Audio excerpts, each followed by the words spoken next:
জাতীয় পার্টির কেন্দ্রীয় কার্যালয়ের সামনে সেনাবাহিনী মোতায়েন করা রয়েছে। আমরা দেখছি বিকেল 5টার পরেই কিন্তু সেনাবাহিনী মোতায়েন করা রয়েছে। আমরা দেখছি যে পুলিশ সদস্যরাও রয়েছে এবং কেন্দ্রীয় কার্যালয়ের সামনে যে সেনাবাহিনী মোতায়েন রয়েছে এটির অন্যতম কারণ হচ্ছে আমরা দেখছি যে গতকাল মূলত বরিশালে যে জাতীয় পার্টির নেতৃবৃন্দের সাথে এবং গণ অধিকার পরিষদের নেতৃবৃন্দের সাথে একটি হামলার ঘটনা ঘটে এবং পরবর্তীতে গণ অধিকার পরিষদের নেতৃবৃন্দরা সেখানে একটি মামলাও করেছে। 30 জন বা 30 জনের আশেপাশে একটা সংখ্যা নিয়ে মামলা করেছে তাদের বিরুদ্ধে, জাতীয় পার্টির নেতৃবৃন্দদের বিরুদ্ধে।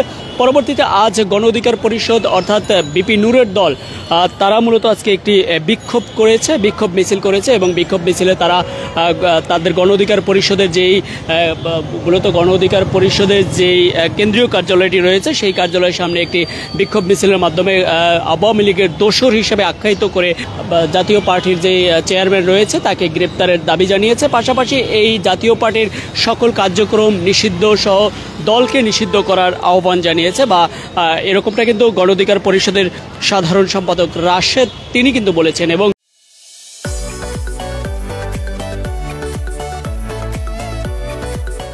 তারপরে একটি বিক্ষোভ মিছিল করে এবং বিক্ষোভ মিছিলকে ঘিরে আমরা যদি লক্ষ্য করি তাহলে দেখতে পাচ্ছি যে বিকেল থেকে কিন্তু সেনাবাহিনী মোতায়েন রয়েছে এবং সেনাবাহিনীর যেই কঠোর নিরাপত্তার ভাবে আমরা দেখছি যে সেনাবাহিনী মোতায়েন পাশাপাশি পুলিশ সদস্যরাও কিন্তু এখানে রয়েছে। এবং জাতীয় পার্টির কেন্দ্রীয় কার্যালয়ে যেই পল্টনে যেই কেন্দ্রীয় কার্যালয়টি রয়েছে সেই কেন্দ্রীয় কার্যালয়ে কিন্তু আপনারা জেনে থাকবেন যে বেশ মাস দেড়েক আগেও কিন্তু বেশ কয়েকদিন আগেও কিন্তু হামলা হয়েছে এই জাতীয় পার্টির অফিসে।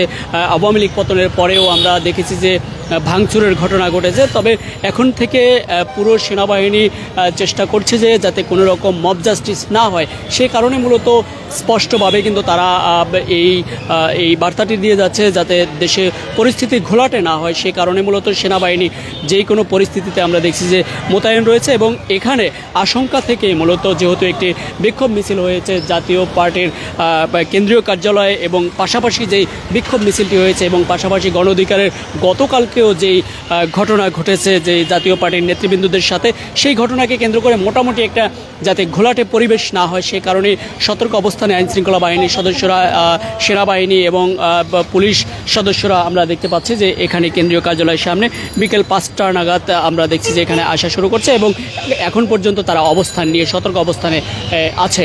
এবং আপনারা জেনে থাকবেন যে জাতীয় পার্টির চেয়ারম্যানকে গ্রেপ্তারের দাবিতে বেশ এনসিপি থেকে শুরু করে গণ অধিকার পরিষদ বা আওয়ামী লীগ বিরোধী যেই রাজনৈতিক দলগুলো রয়েছে তারা মূলত দাবি করছে যে তাদেরকে গ্রেপ্তারের দাবি জানিয়েছে। তবে জাতীয় পার্টির চেয়ারম্যান যে জিএম কাদের তিনি কিন্তু এখন পর্যন্ত গ্রেপ্তার হয়নি বা তিনি কিন্তু সভা সমাবেশ করার চেষ্টা করছেন এবং সেখান থেকেই মূলত যাতে কোনো রকম কার্যক্রম করতে না দেওয়া হয় সে কারণেই মূলত বিভিন্ন রাজনৈতিক দলের পক্ষ থেকে বা এনসিপি, জাতীয় নাগরিক পার্টি বা গণ অধিকার পরিষদ সহ বিভিন্ন রাজনৈতিক দলের পক্ষ থেকে বলা হচ্ছে যে জাতীয় পার্টি একটি আওয়ামী লীগের দোসর এবং তারা যেই সর্বশেষ নির্বাচন হয়েছে সেই নির্বাচনকে তারা মূলত দামি প্রার্থী হয়ে তারা আওয়ামী লীগকে সুযোগ করে দিয়েছে। সেই হিসেবেই কিন্তু তাদেরকে বলা হচ্ছে যে তারা আওয়ামী লীগের দোসর এবং সেই নির্বাচনকে সুযোগ করে দেওয়ার কারণে তারা নির্বাচনে অংশগ্রহণ করেছে এবং সেটি কিন্তু জানিয়েছে। এবং আমরা যদি লক্ষ্য করি তাহলে তারপর থেকে জাতীয় পার্টির উপরে একটা যেই মন্তব্য রয়েছে যে আওয়ামী লীগের দোসর হিসাবে এবং তারা যাতে কোনো রকম কার্যক্রম না করতে পারে এবং সেই কার্যক্রম না করতে পারে ইতোমধ্যে আমরা দেখছি যে জাতীয় পার্টির বিভিন্ন কার্যক্রম মোটামুটি শুরু করতে চেষ্টা করছে বা বিভিন্ন সভা সমাবেশের ডাক দিচ্ছে। বরিশালে যে জাতীয় পার্টির যে নেতৃবৃন্দদের সাথে গণ অধিকার পরিষদের যেই হামলার ঘটনা ঘটছে তারপরে আবার বিক্ষোভ হচ্ছে আজকের রাজধানীতে গণ অধিকার পরিষদের পক্ষ থেকে। আবার গতকাল সেই হামলার পরিপ্রেক্ষিতে আমরা দেখছি যে গতকাল যে গণ অধিকার পরিষদের পক্ষ থেকে মামলা করা হয়েছে। এরকম বিষয়গুলো পরিস্থিতিতে আজকে 4টা নাগাদ বিকেল 4টা নাগাদ জাতীয় পার্টির যেই কেন্দ্রীয় কার্যালয়ের পাশেই কিন্তু গণ অধিকার পরিষদের যেই আল রাজি যেই কমপ্লেক্সে সেখানে কেন্দ্রীয় কার্যালয় এবং সেখানে একটি সমাবেশের মতো করে বক্তব্য দিয়েছে। পরবর্তীতে একটি বিক্ষোভ মিছিল করছে নেতৃবৃন্দরা। বিক্ষোভ মিছিলে যাতে কোনো রকম বিশৃঙ্খলা না ঘটে বা কোনো আশঙ্কা থেকেই হয়তো বা সেনাবাহিনীর মোতায়েন করা রয়েছে যাতে কোনো রকম মব জাস্টিস বা কোনো রকম উচ্ছৃঙ্খল দেশে পরিস্থিতি না ঘটতে পারে সে কারণেই কিন্তু এরকমটা ধারণা করা হচ্ছে। এবং আমরা দেখতে পাচ্ছি যে পুরোপুরিভাবে সেনাবাহিনীর সদস্য মোতায়েন রয়েছে এবং এখন পর্যন্ত যদি বলি যে অসংখ্য সেনাবাহিনী মোতায়েন রয়েছে, পাশাপাশি পুলিশ সদস্যরাও কিন্তু রয়েছে এবং যাতে কোনো রকম উচ্ছৃঙ্খল বা কোনো বিশৃঙ্খলা ঘটনা যাতে না ঘটতে পারে। এবং বিকেলে কিন্তু অনেকটাই বলা যেতে পারে রাশেদ খান কিন্তু বলেছে যে আওয়ামী লীগের দোসর হিসেবে আখ্যায়িত করে কিন্তু জাতীয় পার্টির চেয়ারম্যান জিএম কাদেরকে গ্রেপ্তারের দাবি জানিয়েছে এবং তাকে গ্রেপ্তার অতি দ্রুত করার জন্যই কিন্তু তারা গ্রেপ্তারের দাবি জানিয়েছে এবং জাতীয় পার্টির যত কার্যক্রম রয়েছে সেই কার্যক্রমগুলো নিষিদ্ধ করার জন্য বলছে, পাশাপাশি দলকে নিষিদ্ধ করার জন্য বলছে। যেহেতু আপনারা জেনে থাকবেন যে আওয়ামী লীগের নির্বাচনে অংশগ্রহণ করছে, যাতে জাতীয় পার্টিকে ডামি নির্বাচন করতে সহযোগিতা করছে, সেটি তারা মূলত বলছে বিভিন্ন রাজনৈতিক দলগুলো।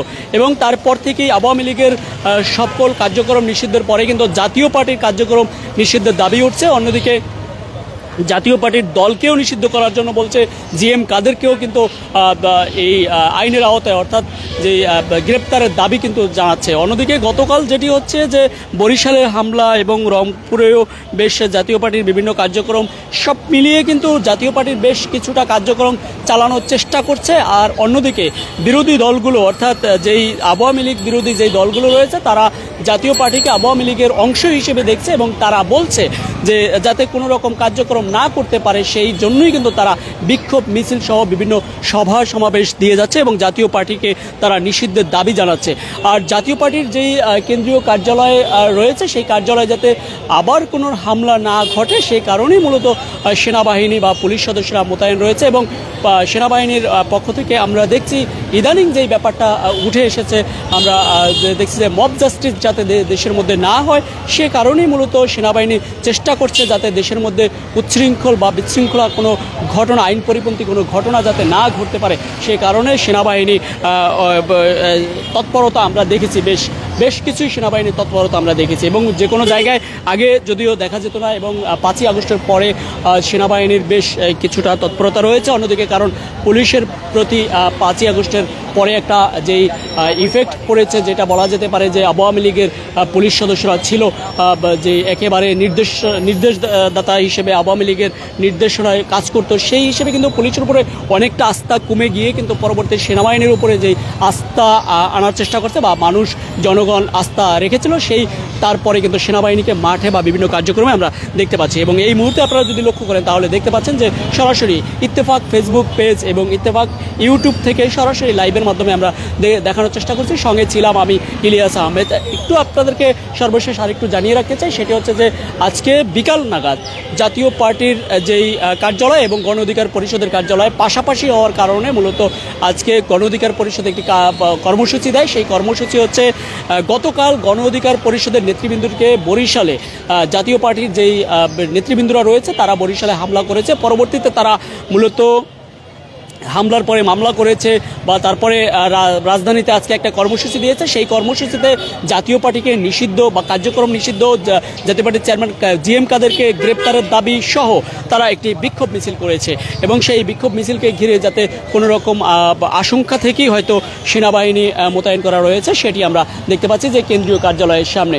এই ছিল সর্বশেষ ইত্তেফাক থেকে দেখছিলেন ইলিয়াস আহমেদ, জানাচ্ছিলাম।